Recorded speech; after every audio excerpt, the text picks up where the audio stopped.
শুভ দুপৰীয়া বন্ধু বান্ধৱীসকল, খোৱা লোৱা হ'লনে আপোনালোকৰ? এয়া মই দুপৰীয়া ভাত বনাবলৈ আহিছোঁ। এতিয়া পটল ভাজি বনালোঁ আৰু মানুহজনে অকণমান মাংস আনিলে, তাকে বনাই আছোঁ।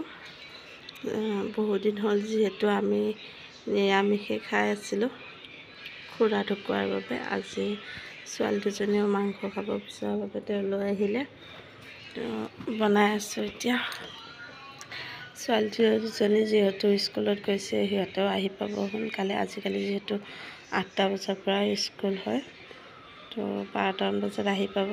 তো সিহঁত অহাৰ আগে মই ভাত বনাই ৰেডি কৰি থৈ দিওঁ। আৰু মোৰো অকণমান কাম আছে, শালখন লগাইছোঁ, তাকে বৰ তুলিব আছে, সেইখিনি কৰিব যাওঁ আৰু ভাত বনোৱা হোৱাৰ পিছত।